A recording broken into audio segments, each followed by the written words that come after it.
Abu Dujannah adalah salah seorang sahabat Rasulullah yang selalu istiqomah berjemaah. Jadi ada salah satu sahabat Rasulullah yang bernama Abu Dujannah. Beliau selalu istiqomah berjemaah dalam setiap sholat Nabi Muhammad SAW. Lebih-lebih dalam berjemaah sholat subuh. Abu Dujannah ini selalu hadir di belakang Rasulullah SAW. Tapi anehnya, Abu Dujannah ini setiap selesai sholat subuh nggak pernah berdoa bersama Rasulullah. Beliau selalu buru-buru langsung pulang, nggak pernah ikut berdoa bersama Rasulullah SAW. Dan beliau pun tidak menunggu Rasulullah selesai membaca doa. Kemudian suatu saat Rasulullah mengetahui kebiasaan Abu Dujannah. Sehingga suatu ketika beliau bertanya, Rasulullah bertanya terhadap Abu Dujannah. Kata Rasulullah, "Wahai Abu Dujannah, kenapa kamu enggak pernah berdoa selesai sholat subuh? Apakah kamu enggak mempunyai permintaan yang perlu kamu panjatkan kepada Allah?" Kata Rasul, "Kenapa saya lihat kamu enggak pernah berdoa selesai sholat subuh? Dan kenapa kamu selalu buru-buru pulang?" Kata Rasulullah. Maka kata Abu Dujannah, "Wahai Rasulullah, rumah saya berdekatan dengan rumah seorang laki-laki munafik. Orang ini mempunyai pohon kurma yang tumbuh di dekat rumah saya, wahai Rasul. Kemudian dahannya menjuntai di atas rumah kami, wahai Rasulullah. Ketika ada angin kencang, ketika ada angin yang datang di waktu malam, banyak buah-buahnya yang jatuh ke rumah saya. Kemudian saya selalu buru-buru pulang ke rumah untuk membersihkannya, wahai Rasul. Dan kurma itu aku serahkan kepada pemiliknya. Saya melakukannya semua itu tanpa sedikit pun diberi imbalan, wahai Rasulullah. Dan hal ini saya lakukan agar anak-anak saya tidak memakan kurma tersebut, karena kurma itu tidak halal untuk kami, wahai Rasulullah. Dan saya takut," kata Abu Dujannah, "dan saya takut anak-anak saya keburu bangun duluan sebelum saya pulang, wahai Rasulullah. Dan pernah suatu ketika aku jumpai, wahai Rasulullah, anakku sudah lebih dahulu bangun dan saya lihat dia sedang memakan kurma tersebut, wahai Rasulullah. Maka saya segera datangi anak saya tersebut, wahai Rasulullah, dan saya masukkan telunjuk tangan saya untuk mengeluarkan kurma tersebut dari mulut. Namun karena saking kencangnya, anakku menangis berlinang air mata, wahai Rasulullah. Begitulah ya Rasulullah kenapa saya pulang terburu-buru dan tidak pernah menunggu Rasulullah selesai berdoa." Kemudian Rasulullah mendengar semua itu. Rasulullah langsung menangis. Rasulullah meneteskan air mata mendengar kisah Abu Dujannah. Setelah itu kemudian Rasulullah memanggil orang munafik tersebut. Maka datanglah si munafik ini di hadapan Rasulullah SAW. Lalu Rasulullah berkata pada orang ini, orang munafik itu, "Maukah," kata Rasulullah, "maukah kamu jika saya minta kamu menjual pohon kurma yang kamu miliki itu?" Kata Rasulullah, "Aku akan membelinya dengan 10 kali lipat dari pohon kurma yang kamu miliki." Kata Rasulullah, "Pohonnya terbuat dari batu zamrud. Pohonnya terbuat dari batu zamrud berwarna biru, disirami dengan emas merah," kata Rasulullah. "Tangkainya dari mutiara putih, di situ tersedia bidadari yang cantik jelita sesuai dengan hitungan buah kurma kamu," kata.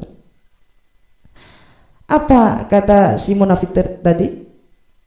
Kemudian si munafik lelaki ini menjawab, "Aku tidak mau menjual apapun kecuali dengan uang kontan." Kata si munafik, "Aku tidak mau menjual apapun kecuali dengan uang kontan dan tidak pakai janji nanti ataukah kapan." Kemudian sahabat Nabi Sayyidina Abu Bakar datang. Lalu kata Abu Bakar, "Ya sudah, aku beli dengan 10 kali lipat dari harga kurma yang paling bagus di kota ini, kata Abu Bakar. Mendengar bahwa Abu Bakar ini mau membelinya dengan harga tersebut, orang munafik ini senangnya luar biasa, kegirangan. Terus orang munafik ini berkata, baiklah, aku jual pohon kurma saya wahai Abu Bakar dengan harga kontan. Setelah pohon kurma itu dibeli oleh Abu Bakar, kemudian oleh Abu Bakar ini diserahkan kepada Abu Dujan. Saat itu juga Rasulullah Shallallahu Alaihi Wasallam kemudian bersabda kepada Abu Bakar, berkata kepada Abu Bakar, wahai Abu Bakar, aku yang akan menanggung gantinya untukmu, kata Rasulullah SAW. Mendengar perkataan Nabi ini, Sayyidina Abu Bakar gembiranya luar biasa, karena gantinya nanti di akhirat, yang telah dijanjikan tadi yang telah disebut pohon kurma yang telah disebut oleh Rasulullah. Sedangkan si munafik berlalu pulang ke rumah menemui istrinya. Artinya si munafik ini pulang ke rumah. Kemudian si munafik ini berkata kepada istrinya, aku telah mendapatkan untung yang banyak wahai istriku. Aku mendapatkan 10 pohon kurma yang lebih bagus daripada pohon kurma milik kita. Padahal kurma yang aku jual itu masih tetap berada di tanah rumah kita. Gitu kata si munafik terhadap istri. Dan aku tetap yang akan memakannya lebih dahulu. Itu si munafik. Aku tetap yang akan memakannya lebih dahulu, dan buah-buahnya pun tidak akan pernah aku berikan kepada tetangga kita itu, sedikit pun. Berarti si munafik ini ingin main licik. Kemudian tanpa diduga pada waktu malam saat si munafik itu lagi ternyenyak tidur, ada peristiwa yang tak dinalar oleh akal fikir manusia biasa. Pohon kurma yang berada di pekarangan rumah si munafik itu, yang berada di tanah si munafik itu, ada di dekat rumah si munafik itu, ternyata atas kuasa Allah berpindah tempat. Pohon kurma yang tadinya ada di rumah si munafik tersebut berpindah ke tanah milik Abu Dujan. Subhanallah, itu kekuasaan Allah Subhanahu wa ta'ala. Kemudian seakan-akan tak pernah pohon kurma tersebut tumbuh di atas tanah si munafik. Lalu kemudian setelah si munafik ini bangun pagi dari tidurnya, si munafik ini keheranan. Kok bisa, kata si munafik, pohon kurma itu menghilang dan berada di tanah Abu Dujan? Kok bisa? Maka idza arada syai'an ayyakula lahu kun fayakun. Kalau Allah sudah berkehendak, tidak ada yang mustahil di dunia ini. Nah, begitulah kisah Abu Dujan, sahabat yang sangat menjaga keluarganya agar tidak memakan makanan yang haram. Sahabat yang begitu taat kepada Allah, takut akan siksaan Allah, sehingga tak memasukkan sedikit pun barang haram terhadap keluarga. Oleh karena itu kata Rasulullah, innallaha thayyibun wa la yaqbalu illa thayyibah. Sesungguhnya Allah itu baik, Dia tidak akan menerima suatu yang melainkan yang baik pula. Kemudian kullu lahmin nabata min haramin fannaru aula bih.